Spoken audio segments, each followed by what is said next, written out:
juga aman bersama Yesus. Baik, mungkin, kita bisa mulai ya Bu Eti. Untuk Bapak Ibu sekalian mohon di-mute ya ininya, mic-nya. Terima kasih. Ya, terima Silakan Bu kasih Eti. Bu Ros. Selamat Iya. malam Tante Hilda, Bapak Ibu. Apa kabar? Malam Bu Eti, luar biasa baik. Puji syukur kita bisa berjumpa kembali dengan kondisi sehat ya. Amin. Bapak Ibu, kita santai pada malam hari ini karena kita membicarakan sebenarnya tentang kehidupan kita sehari-hari. Saya berpikir apa ya yang saya akan bawakan di Cideng, terus akhirnya terbersit. Oh iya, bersama Yesus aku aman atau kita aman. Betul nggak? Kita pribadi akan merasa aman. Nah, sebelum saya menayangkan PPT-nya, saya kepengen ngobrol dulu supaya benar-benar nanti nyambung dan ini benar-benar mengena ya, mudah-mudahan mengena dalam kehidupan kita sehari-hari dan tujuan akhirnya kita bisa memahami apa yang harus kita lakukan. Apakah kita benar-benar mau merasa aman karena bersama Yesus atau kita belum merasa aman? Di mana letak kesalahannya? Kan gitu, ya kan? Betul nggak Bapak Ibu? Kita sepakat nggak bersama Yesus aku aman? Betul nggak? Betul. Betul banget, ya kan? Pasti nggak ada yang oh enggak. Nah, tapi pertanyaan yang kedua, betul tidak? Aku, maksudnya kita semua gitu ya, sudah merasa Yesus bersamaku dan aku sudah aman? Belum tahu. Iya. Yakin statement yang pertama, tapi untuk kenyataan hidup belum tentu. Betul? Kenapa? Nah, ini yang kita mau bahas. Kita sadar, kita tahu bersama Yesus pokoknya kita aman deh gitu loh. Tapi buktinya sekarang ini kita kok belum merasa aman? Ayo, siapa yang masih mengalami kesulitan, penderitaan, pokoknya belum aman. Masih apa sih? Kecewa, Khawatir. takut, cemas. Apa Bu Ros? Khawatir, cemas. Khawatir. Betul nggak? Ayo, jujur. Detik ini kita masih khawatir. Ya, pasti. Ya. Pasti. Takut? Iya. Ya. Cemas? Ya. Iya juga. Ya. Berarti belum aman kan? Iya enggak? Nah, jadi di dalam tema hari ini bersama Yesus berarti kita harus tahu apa makna bersama Yesus. Aku aman. Aku aman tuh apa? Nah, gitu ya. Kita nanti akan membedah dua-duanya. Dua ini. Dan kita kaitkan dengan Injil atau kitab suci dan BHF. Mudah-mudahan nanti kita bisa tahu. Oke. Bapak Ibu yang terkasih, barusan kita mengetahui, aduh, sampai hari ini aku cemas. Aduh, masih khawatir. Khawatir tentang apa? Nah, yuk kita bahas ya sama-sama ya. Baik. Demo cemas. Demo apa? Hari ini ada demo. Oh Kita iya, cemas khawatir. gitu ya. Khawatir. Nah, berarti apakah aku belum bersama Yesus? Kan gitu. Padahal aku udah murid Yesus, aku dipermandikan, bahkan ada yang sejak lahir. Aku dipermandikan, kalau saya dipermandikan tahun 75 setelah kelas 6 SD gitu ya. Nah, Bapak Ibu yang terkasih, mari kita lihat yuk, kita sama-sama ngobrol gitu ya. Ngobrol santai, nanti ada tanya jawab. Kok ini nggak ada kursornya. Nah, oke. Bapak Ibu, mari kita mohon agar supaya Roh Kudus menerangi kita semua, supaya kita bisa memaknai.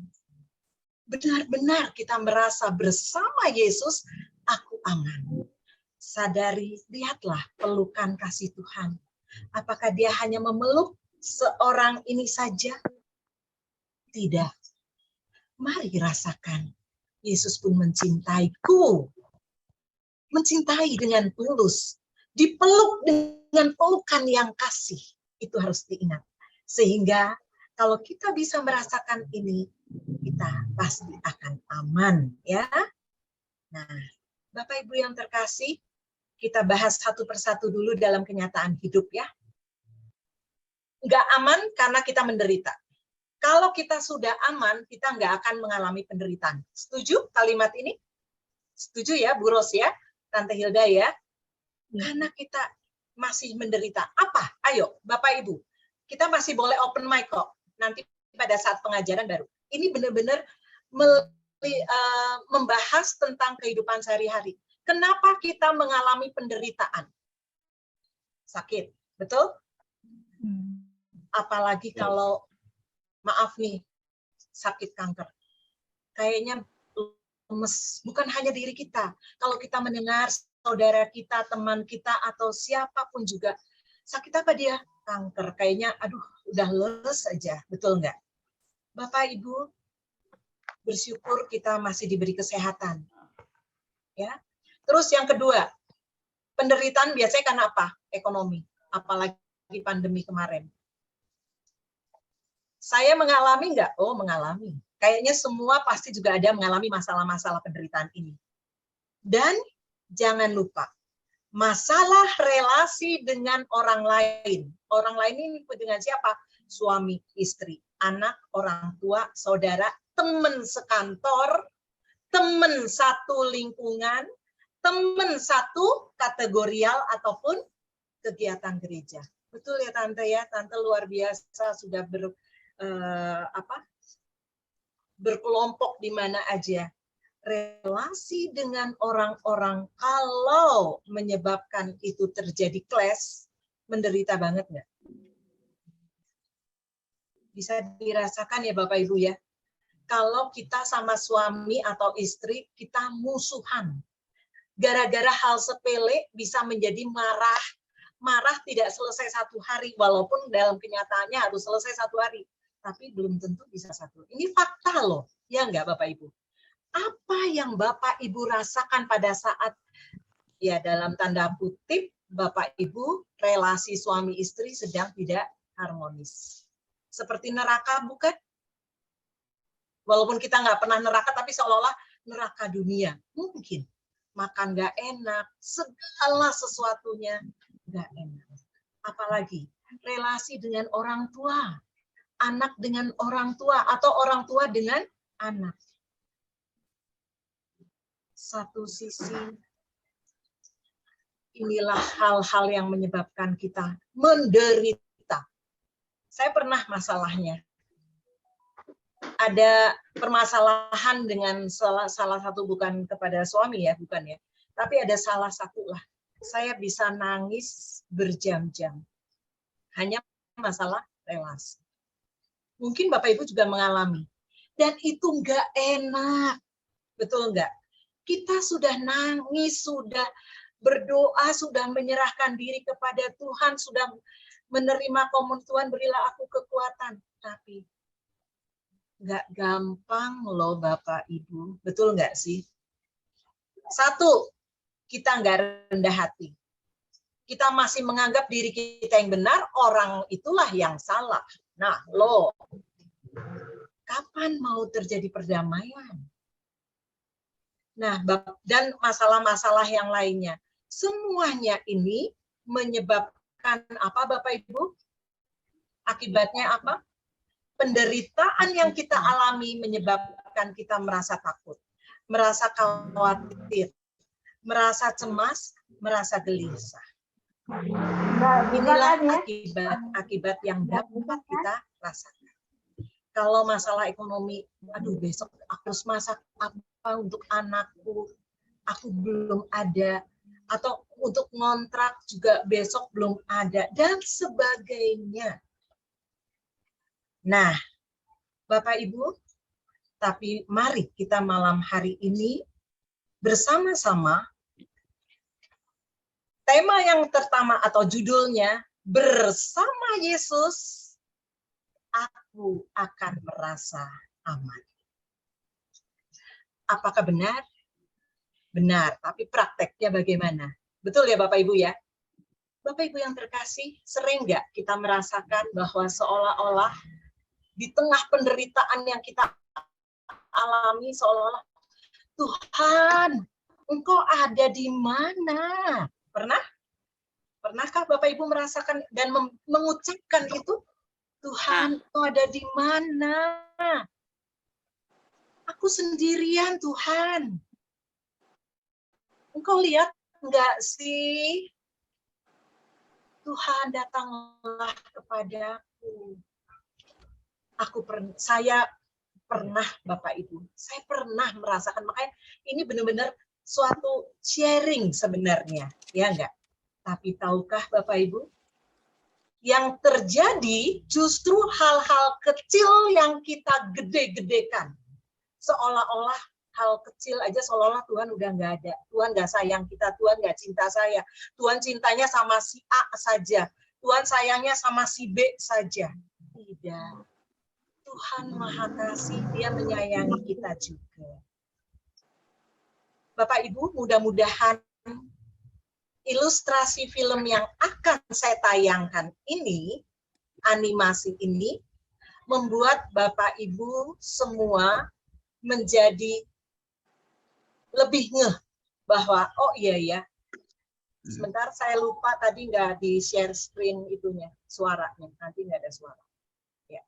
Bapak Ibu, mari kita lihat yuk animasi film ini. Ya.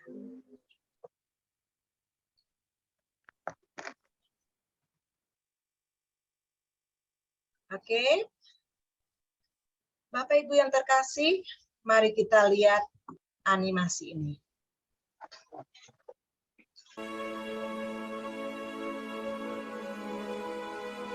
Dengan Dia, aku aman.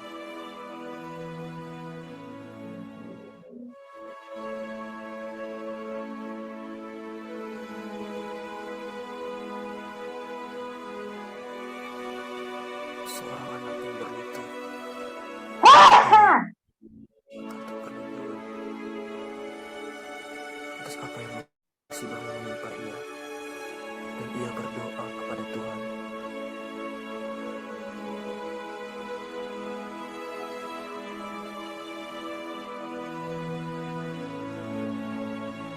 Tuhan, orang tuaku meninggal karena banjir. Saya tidak mempunyai tempat untuk pergi. Saya tidak memiliki siapa-siapa lagi. Saya takut sendirian.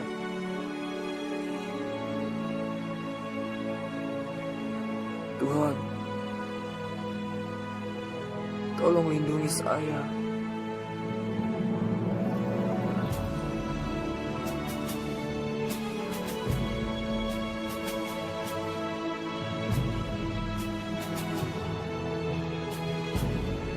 Tuhan, mengapa?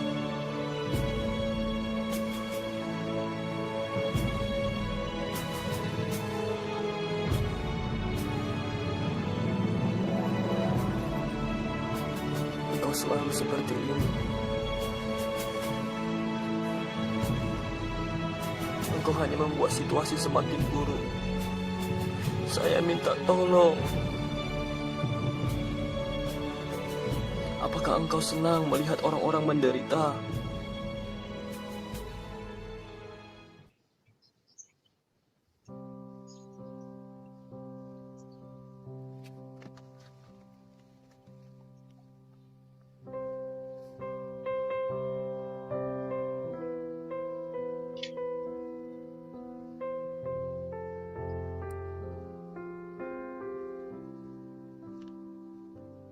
Darah.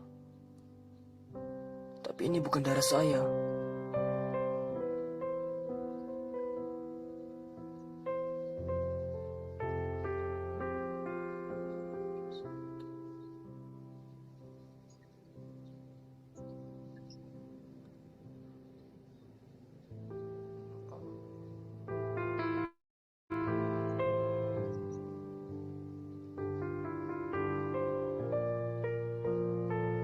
Maaf. Apakah aku terlambat untuk menolong orang lain?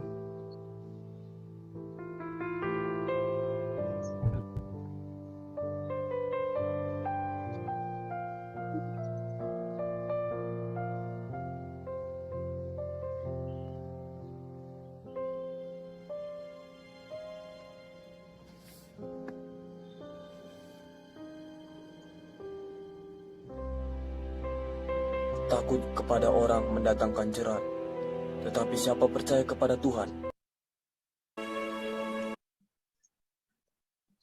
Bapak Ibu yang terkasih, pertanyaan itu sering kita lontarkan, bukan? Tuhan, tolong aku. Tuhan, di mana Engkau? Engkau tahu enggak, aku lagi susah. Tuhan senang ya kalau aku menderita. Itu kata-kata yang sering kita lakukan.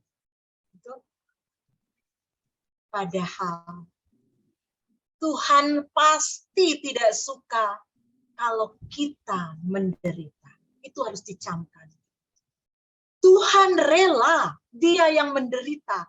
Lihat tadi ilustrasi gambarnya. Dia mau menjadi perisai. Dia yang mau. Itu tadi batu-batu masalah lah. Ceritanya itu adalah menggambarkan masalah yang sebenarnya kena ke kita. Tapi Tuhan menjadi penghalang, menjadi perisai. Dia rela berkorban, darah mengucur, dan itu sudah dilakukan. Maka kita ditebus dosanya. Masih layakkah kalau aku mengatakan, Tuhan, Engkau di mana? Kamu senang ya kalau aku menderita?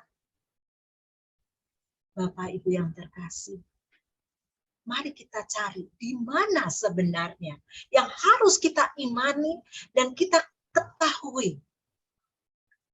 Jelas Tuhan sudah membuktikan. Tuhan bukan cuma omong doang. Tuhan sudah membuktikan dia menderita supaya kita bahagia. Dia menderita supaya kita selamat hidup kekal di surga. Itu jaminannya. Tapi kalau kita masih setiap hari hanya menginginkan duniawi, Tuhan nggak dengar ya, aku kepingin minta uang, Tuhan nggak dengar ya, aku kepingin mobil. Tuhan, kok begitu amat sih? Ingat, Tuhan menginginkan kita bahagia, hidup kekal. Keselamatan, bukan kenikmatan duniawi. Tolong dibedakan satu hal ini, ya. Bedakan antara kenikmatan duniawi dengan keselamatan, kebahagiaan kekal di surga. Bapak Ibu yang terkasih, mari, kalau tadi kita tahu penderitaan inilah yang menyebabkan kita tidak merasa aman. Tapi bersama Yesus kita aman, maka kita cari yuk yang apa yang mendukung, baik itu di kitab suci maupun di PHF pastinya ya.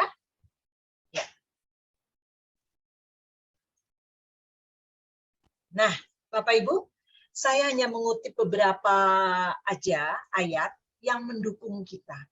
Mazmur 23 ayat 4 itu jelas kita mau tahu, mau menyadari bahwa sadar nggak bahwa Tuhan itu ada terus buat kita. Itu yang pertama. 2, percaya nggak bahwa Yesus itu ada membantu, menolong kita. Dan yang ketiga, apakah aku benar-benar sudah mengandalkan Tuhan? Sesuai dengan nomor BHF nomor 47, ya. Terus BHF 327, bahwa Yesus meminta di dalam gambar kerahiman ada kata-kata, Yesus engkau andalanku. Nah, Bapak Ibu yang terkasih, sampai seberapa jauh kita sudah menyadari, mempercayai, dan mengandalkan. Kalau sampai detik ini kita belum sadar bahwa Tuhan ada, kalau sampai detik ini kita juga tidak percaya Tuhanlah penolong, dan sampai detik ini juga kita tidak mau mengandalkan Yesus, tapi kita masih mengandalkan kekuatan kita, itulah yang menyebabkan kita tidak aman. Masih terus dihantui dengan kecemasan. Ingat, masalah itu terus dan terus ada. Betul ya Bapak Ibu ya? Tadi lihat anak tadi, masalah yang dia ini nggak membuat dia berdarah kok. Batu yang kena sama dia itu tidak membuat berdarah. Tapi lihat, masalah-masalah dari sekian manusia, sekian miliar manusia ya, persoalan-persoalan ditanggungnya sendiri oleh Yesus. Itulah yang menyebabkan darah mengucur. Dan di Mazmur kita dikuatkan, sekalipun aku berjalan dalam lembah kekelaman, aku tidak takut bahaya. Sebab engkau besertaku, gadaku dan tongkatmu, itulah yang menghibur aku. Bapak Ibu, kalau sekarang ataupun nanti, karena persoalan tadi saya katakan tidak akan ada, kecuali kalau kita sudah meninggal baru game gitu ya. Tetapi ini ingat, salah satu ayat ini bahwa Yesus bersamaku, menyertaiku, dia adalah gadaku dan tongkatku. Itulah yang menghibur aku. Masih ingat bukan Bapak Ibu, dulu saya pernah membawakan materi tentang yang film tentang gadaku dan tongkatku, ya kan? Jadi tongkat digunakan Yesus agar supaya kita ada di dalam rel. Jika kita keluar dari rel, tongkat yang melengkung itulah yang akan ditarik oleh Yesus ke leher kita atau ke badan kita untuk kembali lagi ke dalam jalan. Apa maksudnya gada?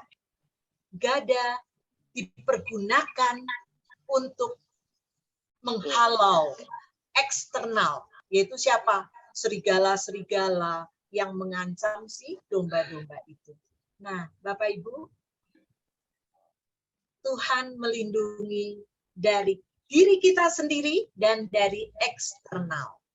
Gada Tuhan untuk melindungi kita dari orang-orang luar, ancaman-ancaman luar, dan tongkat menggiring kita pribadi menuju jalannya. Jadi, mari, gada dan tongkatnya itulah yang dapat menghibur aku. Itu harus dicamkan betul-betul. Dan sekarang bagaimana dengan Yohanes 17 ayat 24?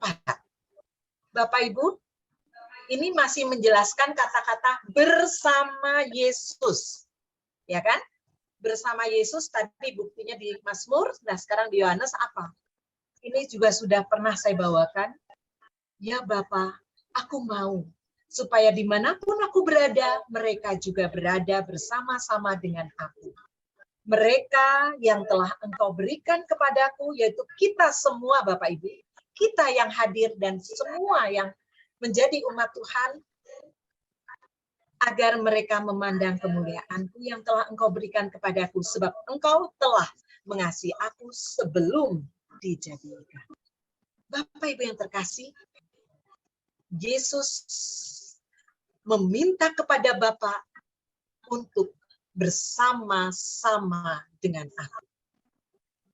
Yakin? Semakin yakin dan semakin kita menjadi percaya bahwa memang sadar bahwa Tuhan ada, Tuhan bersamaku. Ya. Lagi, kalau tadi dari perjanjian lama, perjanjian baru, yuk kita petik dari BHF. BHF 669 mengatakan, Yesus sendiri loh Bapak Ibu yang berkata kepada Faustina di sini ya, putriku, penderitaan akan menjadi tanda bagimu bahwa aku menyertaimu. Luar biasa Bapak Ibu, 669. Jadi kalau kita sedang mengalami penderitaan, ingat ya, baca kembali 669. Yesus bersabda, penderitaan akan menjadi tanda bagimu bahwa aku menyertaimu. Bapak Ibu, 3 kata yang tadi saya bilang, sadar, percaya, dan mengandalkan Tuhan menjadi lebih paripurna. Betul? Bukan berarti pada saat kita mengalami penderitaan akhirnya kita menghujat Tuhan. Tuhan, Engkau ada di mana? Tuhan, Engkau ada nggak sih? Jangan. Jangan lakukan itu. Karena Tuhan sendiri mengatakan, justru di dalam penderitaan yang kita jalani, Yesus menyertai. Yesus ada. Dia tidak tidur, dia tidak tinggal diam, tapi dia ada, dia mau menyelamatkan kita menuju kebahagiaan. Oke? Jadi Bapak Ibu, sekali lagi saya baca, putriku bisa nanti Bapak Ibu renungkan, putriku bisa diganti dengan nama, misalkan Eti, gitu ya. Eti, penderitaan akan menjadi tanda bagimu, bagi saya, bagi Eti, bahwa Yesus menyertai aku. Luar biasa Bapak Ibu.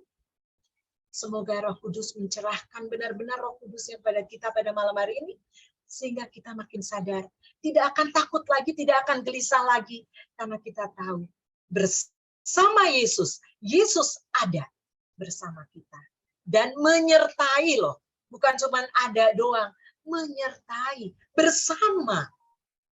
Ya, oke, kita lanjut yuk. Nah, sekarang kita membahas tentang penderitaan tadi. Bagaimana supaya kita bisa menerima penderitaan itu, kita bisa tabah menghadapi penderitaan itu, sampai akhirnya kita merasa aman. Bapak Ibu yang terkasih, penderitaan itu tetap ada. Bukan berarti bersama Tuhan penderitaan berarti nol. Enggak loh ya, jangan salah. Bersama Tuhan penderitaan tetap ada, tetapi permasalahannya kalau kita bersama Tuhan, mengandalkan Tuhan, kita akan merasa aman. Ingat gambar yang pertama tadi ya, kita akan merasa aman. Oke.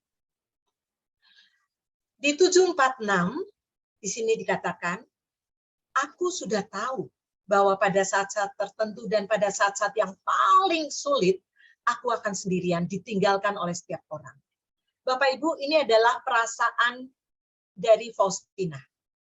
Kita tahu, kita pasti sudah baca, begitu menderitanya, selain dia kena sakit paru-paru, tapi dia sebelum itu juga, dia sering diejek, dihina, dicemooh, bahwa halulah segala macam, ya kan? Bapak Ibu, Faustina juga sama dengan kita. Jadi jangan merasa bahwa kita itu yang paling menderita di dunia. Tidak. Asalkan kita punya keyakinan Tuhan bersama kita selalu, ya. Nah, Faustina juga merasa ditinggalkan oleh setiap orang. Wajar Bapak Ibu kalau kita suatu saat pun merasa, kok aku sendirian ya, gitu. Lanjut ya, aku tahu juga bahwa aku harus menghadapi segala badai serta pergulatan dengan segenap kekuatan jiwaku, meskipun di dekatku ada orang-orang yang darinya aku berharap mendapat pertolongan. Tapi apa Bapak Ibu? Boleh kita berharap kepada sesama manusia. Wajar. Tapi kita sering kecewa. Hanya satu yang tidak dapat membuat kita kecewa, yaitu berharaplah, bersandarlah, andalkanlah Tuhan. Ya, kita akan terus menghadapi badai kehidupan, Bapak Ibu. Tapi kalau badai kehidupan itu di mana Yesus sudah menjadi perisai dan kita melekat bersama Tuhan, maka kita pun akan merasa aman. Nah, ini kata-kata merasa aman ini yang perlu ditonjolkan ya. Nah, lanjut, tetapi aku tidak sendirian sebab Yesus menyertaiku dan bersama Dia aku tidak takut akan suatu pun. Nah, tidak takut berarti aman kan Bapak Ibu ya? Nah, apa yang terjadi di sini bisa menjadi tidak takut atau aman? Karena aku tidak sendirian. Aku yakin bahwa Yesus menyertaiku. Yakin dari mana? Yakin karena iman kita yang telah dicurahkan oleh Roh Kudus dengan tadi kitab Perjanjian Lama, Perjanjian Baru dari BHF yang tadi. Mari Bapak Ibu, bangunkan iman kita bahwa Yesus selalu menyertai kita. Justru di dalam penderitaan itu tandanya tadi masih ingat 669 ya, Yesus menyertai. Itu yang menjadi poin penting. Oke. Masih di nomor yang sama. Aku sungguh sadar akan segala sesuatu dan aku tahu apa yang diminta Allah dariku. Yaitu apa Bapak Ibu? Penderitaan, penghinaan, cemooh, penganiayaan, pelecehan akan terus-menerus menjadi bagian. Bapak Ibu, nggak semuanya mungkin kita mendapatkan ini. Tapi kalau kita mendapat bagian penderitaan sakit, misalkan gitu ya, penderitaan karena hubungan anak dan orang tua atau orang tua dengan anak atau saudara, itu aja membuat kita sebenarnya sudah, aduh Tuhan, gitu, pasti gitu ya. Faustina sudah lebih dulu menjalani ini. Jadi kita harus percaya, bukan hanya penderitaan, bukan hanya penghinaan, cemooh, dia lengkap Bapak Ibu. Dia lengkap mengalami penderitaan. Tapi di dalam penderitaan semakin dikuatkan iman dia karena dia merasa dan yakin Tuhan menyertainya. Lanjut, aku tidak mengenal jalan lain. Untuk kasih yang tulus, aku mendapat belasan berupa sikap tidak tahu terima kasih. Inilah jalanku yang sudah ditandai dengan jejak kaki Yesus. Bapak Ibu sering nggak merasa bahwa kita berbuat baik terhadap saudara, terhadap suami istri atau siapapun juga, tapi malah diterimanya seolah-olah kebalik. Orang kita memberikan dengan kasih yang tulus, malah ditanggapi dengan berbeda. Sering ya Bapak Ibu ya, yang membuat akhirnya kita kok begini ya, padahal maksudku baik banget loh. Biarkan kalau hal ini terjadi. Jangan jadikan ini mematahkan semangat kita untuk berbuat baik. Terus Bapak Ibu, saya juga terus melakukan perbuatan baik. Jangan hiraukan mereka yang menanggapi perbuatan baik kita seolah-olah kita menjilatlah atau apapun juga. Boleh mereka mengatakan apa. Yang penting, benarkah, murnikah, tuluskah yang kita perbuat itu? Yang bisa menjawab adalah diri kita dengan Tuhan. Ya enggak? Dan ingat Bapak Ibu, sekali lagi Yesus sudah melakukan itu. Kita tidak tinggal mengikuti jejak kaki Yesus kok. Yaitu jejak kaki jalan salib yang penuh pengorbanan, bukti cinta sejatinya. Kalau kita mengasihi orang, berbuat baik, tapi akhirnya ditanggapi dengan jelek, dan akhirnya kita mutung, kita patah semangat, dan kita tidak mau berbuat baik lagi, berarti kita tidak mengikuti jejak kaki Yesus. Kita keluar dari jejak kaki Yesus. Kita sadar bukan Bapak Ibu? Yesus melakukan jejak kaki penderitaannya bukan karena kesalahan dia, tapi niat baik Tuhan untuk menebus dosa kita. Tapi apa yang terjadi?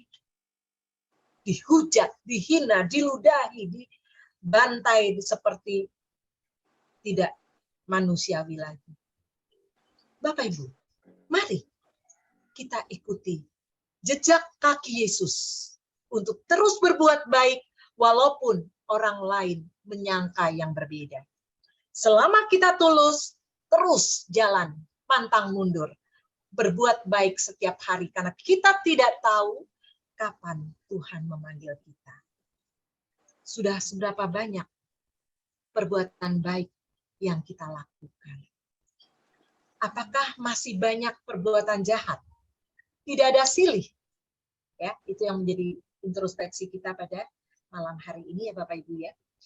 Nah, lanjut lagi, oh Yesusku, kekuatanku dan harapanku satu-satunya hanya dalam Engkaulah seluruh harapanku.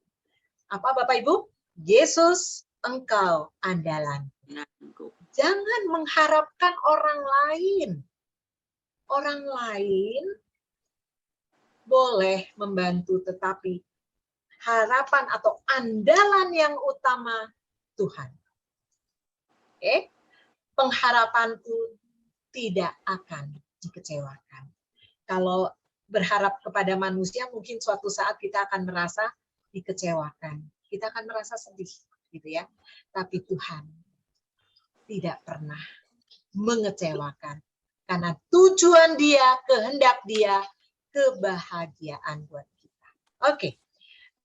Bapak Ibu yang terkasih, nomor 995 masih mendukung ya, mendukung lagi pembicaraan kita pada malam hari ini untuk mengatakan bahwa bersama Yesus kita aman. Oh, besarlah jiwa yang di tengah penderitaan tetap setia kepada Allah dan melaksanakan kehendak-Nya. Meskipun selalu gelisah di tengah pelangi dan badai dahsyat, karena kasih Allah murni memaniskan hidupnya.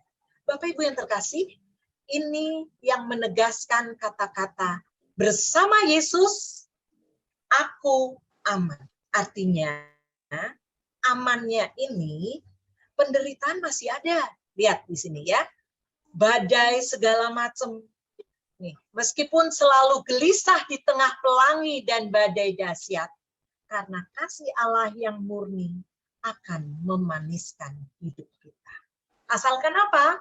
Setia kepada Allah dan setia melaksanakan kehendak-Nya. Itu kuncinya. Ya, kuncinya cuma itu. Memang nggak gampang, ngomong gampang. Tetap setia, wah cuma sedetik aja selesai. Tetap setia, ya kan Bapak Ibu? Setia apa? Melaksanakan kehendak-Nya. Gampang tuh cuma berapa detik aja saya selesai. Tetapi prakteknya memang nggak gampang.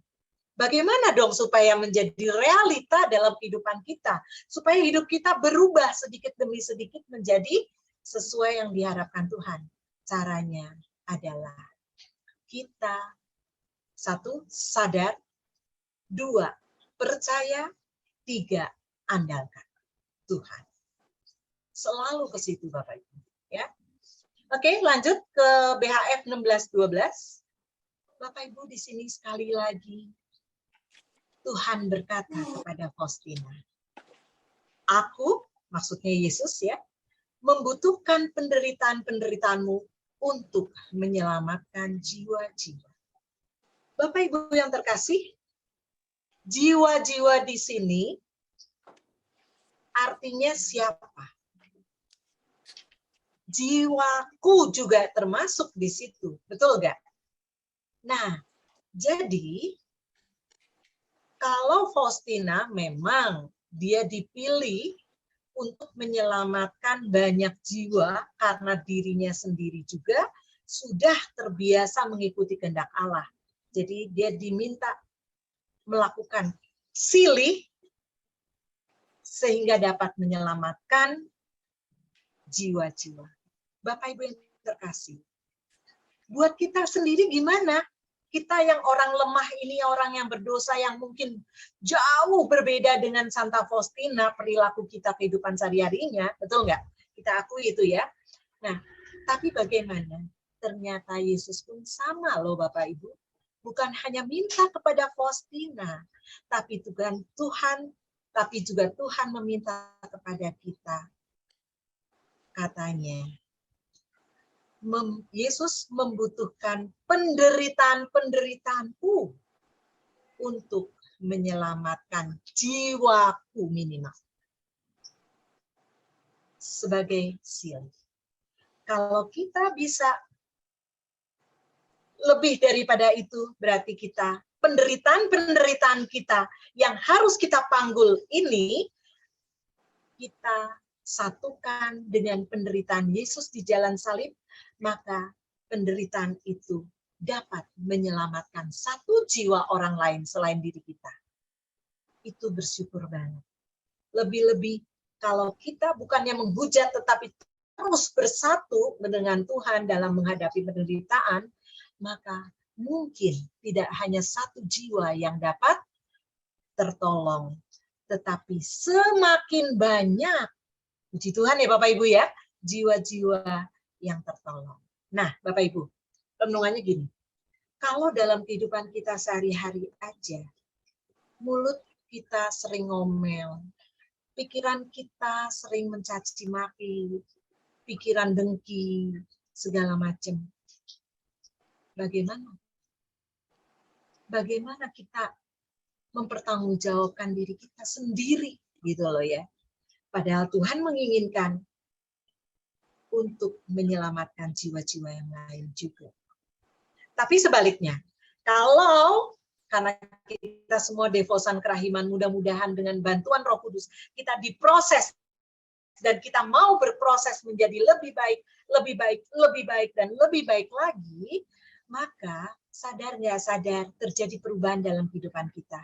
Kita menyapa orang di sekitar kita, kita berubah menjadi lebih sabar, berubah menjadi lebih taat, berubah menjadi lebih setia dalam berdoa, dalam merenungkan sengsara Yesus jam 3 sore.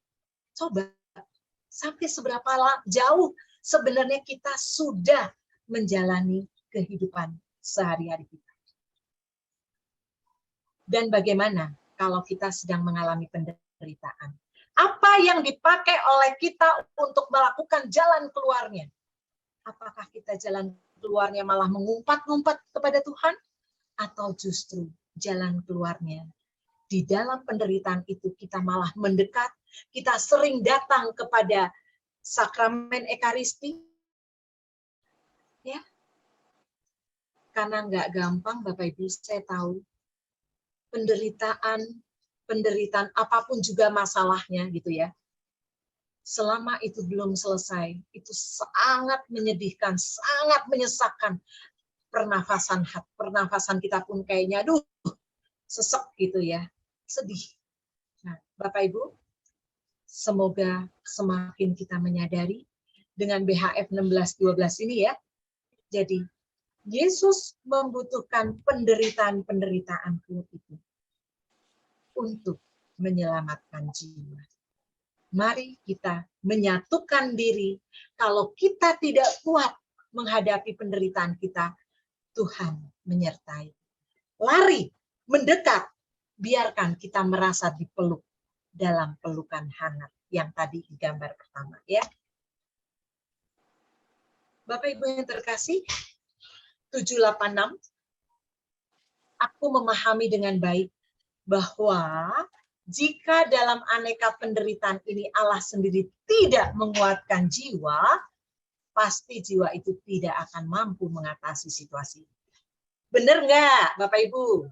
Percaya ya? Bapak Ibu tolong renungkan penderitaan apa yang Bapak Ibu sekarang sedang alami. Coba, kita berhenti sebentar, kita renungkan sebentar ya.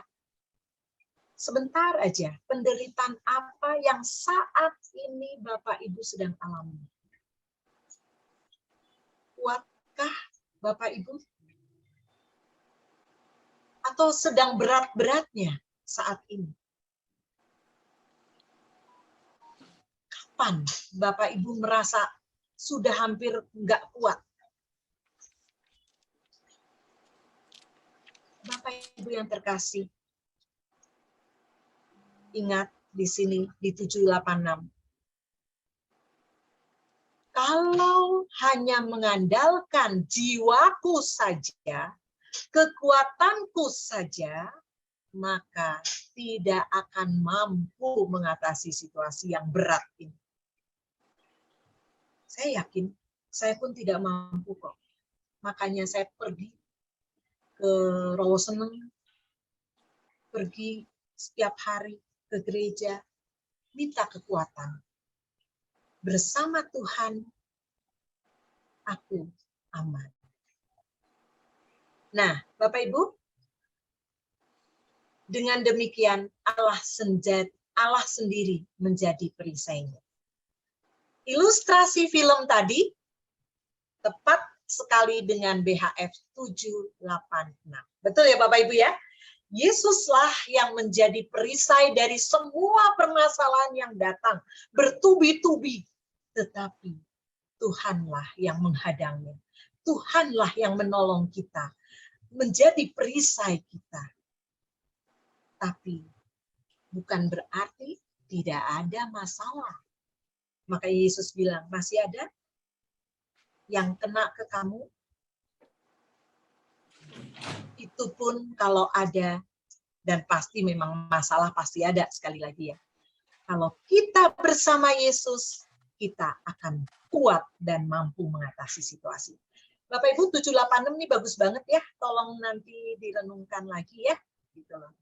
Dengan film yang tadi akan membuat kita sadar. Bukan untuk mengumpat, tapi kita menyadari cinta kasih sejati Tuhan. Rela mengucurkan darah karena lemparan-lemparan permasalahan, kesedihan, kecemasan, kekhawatiran, segala macam.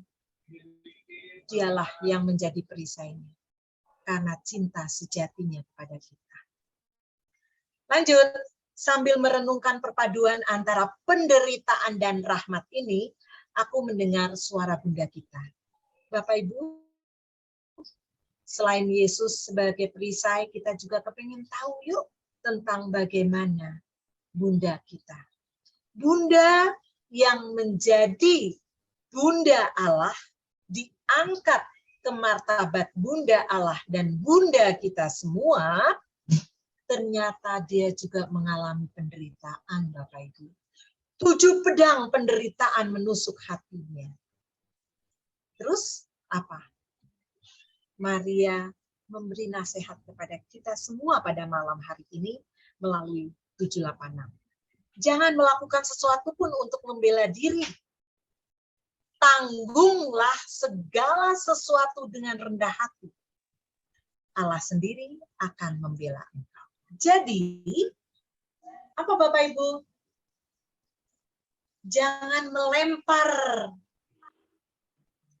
salib yang sudah harus kita tanggung. Karena untuk melempar perlu ada tenaga. Ya enggak Bapak Ibu? Daya untuk mendorong, jangan. Bunda Maria mengatakan, jangan melakukan sesuatu pun untuk membela diri. Tanggunglah segala sesuatu dengan rendah hati, tapi ingat, Allah sendirilah yang akan membela engkau. Jadi kalau Allah sendiri sebagai perisainya, kenapa kita takut? Masalahnya bagaimana kita menghadapi itu, menghadapi saat-saat menghadapi permasalahan.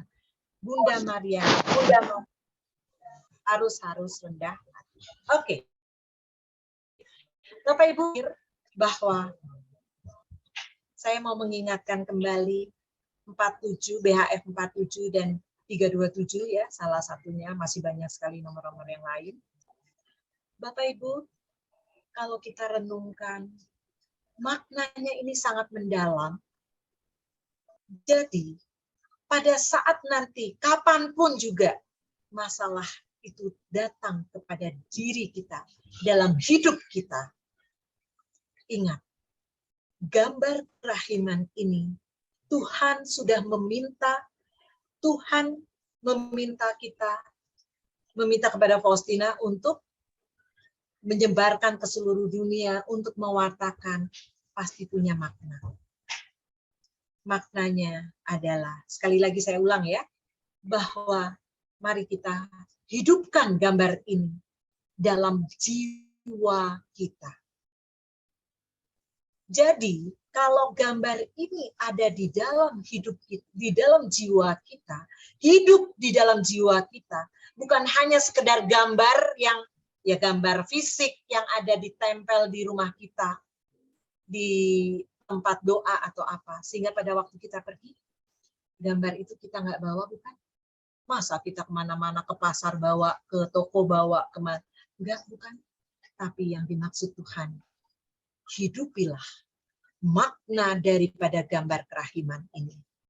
Ada di dalam jiwa kita, sehingga kemanapun kita pergi, dimanapun kita berada, maksudnya kita menyadari kita nggak akan takut lagi. Kita akan merasa aman. Kenapa Bapak Ibu? Lihat. tangan kanan Yesus memberi berkat kepada kita terus, terus, dan terus. Tapi kalau kita hanya mengandalkan gambar yang ada secara fisik yang digantung di tempat kita, padahal kita lagi di kantor, lagi mengalami kesulitan, misalkan gitu ya. Terus gimana? Nah, Bapak Ibu, mari saya mengajak Bapak Ibu dan saya juga terus hidupkan gambar ini dan maknanya. Artinya, Yesus memberi berkat terus kok. Yesus menyertai kita. Dan tangan kirinya memberikan perlindungan dengan apa? Dikatakan bernaunglah dalam sinar kerahimanku. Dan sinar-sinar ini memancar dalam sakramen-sakramen. Pertanyaan buat kita, sudahkah kita bersama Yesus mendekatkan diri dengan sakramen tobat, sakramen ekaristi? Kalau permandian kita pasti semuanya sudah, betul? Sakramen perkawinan, sudahkah kita hidupkan terus-menerus sakramen perkawinan kita? Dalam kehidupan kita sebagai suami istri dan dalam keluarga. Ya, Bapak Ibu, jangan lupa lihat kaki Yesus. Kaki Yesus melangkah. Jadi ada di dalam benak kita, oh iya ya, Yesus melangkah mendekat kepadaku. Aku nggak perlu takut lagi, karena Yesus terus menerus menyertai itu, ya. Dan yang terakhir, Bapak Ibu, kata-kata yang ditekankan Yesus bahwa bawalah wadah buat mereka yang mau datang ke sumber kerahimanku, maka hendaknya dia harus membawa. Apa yang dibawa Bapak Ibu?